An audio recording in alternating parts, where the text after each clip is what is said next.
नमस्कार, अश्विनीज रेसिपीमध्ये सर्वांचं स्वागत. आणि आज आपण अगदी सोप्या पद्धतीने फिश करी आणि फिश फ्राय कसं बनवायचं ते पाहणार आहोत. त्यासाठी इथे मी 1 किलो रोहू फिश घेतलेले, रोहू मासा घेतलेला आहे. आता याला सगळ्यात आधी आपल्याला लिंबाचा रस किंवा कोकम आगळ लावून घ्यायचे. सगळ्या फिशच्या तुकड्यावरती लागायला हवं. यावरती घालूयात आपण हळद, मीठ घालायचे. यासोबतच आपल्याला यावरती मिरची पावडर घालायची किंवा फिश मसाला घालायचा. इथे मी फिश मसाला घेतलेला आहे. रेडीमेडही फिश मसाला मिळतो, तोही तुम्ही वापरू शकता. आणि आलं लसणाची पेस्ट घालायची. आलं लसूण पेस्ट थोडंसं जास्त वापरायचं, साधारण 1 टेबलस्पून. याला चव छान लागते. आणि हे सगळे मसाले या फिशला आता व्यवस्थित लावून घ्यायचे. दोन्ही बाजूंनी मसाल्याचं छान कोटिंग यायला हवं. आणि ही जी फिश आहे आपण करीसाठी आणि फ्रायसाठी दोन्हीसाठीही वापरतो, दोन्हीसाठीही मॅरिनेट करून घेतोय. आता या पद्धतीने चांगला याला मसाला लावून झाला की याला अर्ध्या तासासाठी आपल्याला मॅरिनेट होण्यासाठी ठेवायचे. आता आपली फिश मॅरिनेट होते, आपण बाकीची तयारी करून घेऊयात. आता एका मिक्सरच्या भांड्यामध्ये आपल्याला कांदा घ्यायचा आहे. तर 2 मध्यम आकाराचे कांदे आहेत. 1 टोमॅटो घेतलेला आहे. यामध्ये घालूयात 1 मोठी वाटी साधारण ओलं नारळ घालायचं आपल्याला. आलं लसूण घालायचे आणि मसाला घालायचा. इथे मी फिश मसाला वापरते. फिश मसाला नसेल तर तुमच्याकडे जो ठेवणीतला मसाला आहे तोही वापरू शकता. आणि याचं छान आपल्याला अगदी कमीत कमी पाण्याचा वापर करून अगदी बारीक असं वाटण तयार करायचं आहे. आता गॅसवरती एक कढई गरम करायला ठेवलेली आणि त्यामध्ये तेल घालायचं. तेल चांगलं तापलं की एक लहान आकाराचा कांदा बारीक चिरून घ्यायचा आहे आणि तो परतून घ्यायचा आहे. कांदा चांगला परतून झाला की यामध्ये आपण जे तयार करून घेतलेलं वाटण आहे ते घालायचे. आणि वाटण घालून पुन्हा याला आपल्याला चांगलं परतून घ्यायचं आहे.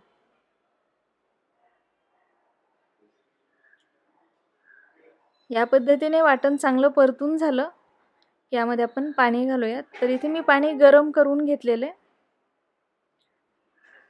तर तुम्हाला करीचं टेक्स्चर कसं हवं आहे त्यानुसार यामध्ये पाणी घालायचं. तर खूप सोपी पद्धत आहे, अगदी झटपट बनते आपली फिश करी. आणि याला चव अगदी जशी मालवणी फिश करी असते त्या पद्धतीची येते. आता यामध्ये मीठ घालूयात आपण. आणि मी यामध्ये थोडंसं कोकम घालते. कोकममुळे याला टेस्ट छान येते. आणि आता मोठ्या फ्लेमवरती आपल्याला याला एक उकळी येऊ द्यायची. याला एक उकळी आली की गॅसची फ्लेम कमी करायची. आणि यामध्ये आपण जी मॅरिनेट करून घेतलेली फिश आहे त्यातले यात काही पीस घालायचे आहेत आपल्याला. काही आपण फ्राय करणार आहोत.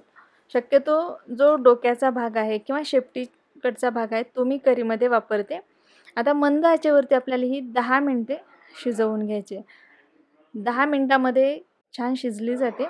बघू शकता 10 मिनिटानंतर इथे मस्त आपली फिश करी तयार झालेली आहे. रंगही खूप मस्त आला आहे आणि टेक्स्चरसुद्धा खूप छान आले. आता फिश करी तयार आहे. आपण फिश फ्राय बनवायला घेऊयात.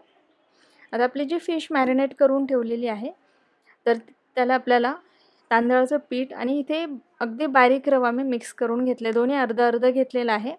सारख्याच प्रमाणात घेतलेले ते, फक्त रवा बारीक वापरायचा. मिक्स करून घ्यायचं आणि मॅरिनेट करून घेतलेली जी फिश आहे त्याला आपल्याला हे लावून घ्यायचं आहे. याचं असं पातळ हलकंसं कोटिंग करायचं आहे, खूप जास्तही नाही लावायचं. तर याच पद्धतीने सगळी जी फिश आहे त्याला मी तांदळाचं पीठ आणि रवा लावून घेतलेलं, त्याचं कोटिंग करून घेतलं आणि तव्यावरती थोडंसं तेल टाकलेलं आहे आणि त्यावरती मी हे फ्राय करून घेते. आता तेलाचं जे प्रमाण आहे तुम्हाला जास्त आवडत असेल तर तुम्ही जास्त तेलाचाही इथे वापर करू शकता. त्याला आपल्याला दोन्ही बाजूंनी छान फ्राय करायचं आहे. आता पुन्हा मी वरतून थोडंसं तेल घालते. सुरुवातीला पण अगदी कमी तेल वापरलेलं होतं. या पद्धतीने पुन्हा थोडंसं तेल आपल्याला सोडायचं आहे आणि दोन्ही बाजूंनी फिश छान कुरकुरीत होईपर्यंत त्याला फ्राय करून घ्यायचं आहे. इथे बघू शकता खूप मस्त आपली फ्राय झालेली आहे फिश. रंगही खूप छान आला आणि मसाल्याचं कोटिंग पण खूप छान आलेलं आहे. तर इथे खाण्यासाठी झटपट आपलं फिश फ्राय आणि फिश करी तयार आहे. रेसिपी आवडली असेल तर नक्की लाईक, शेअर आणि चॅनलला सबस्क्राईब करायला विसरू नका. आणि तुमच्या कमेंट्ससुद्धा नक्की कळवा.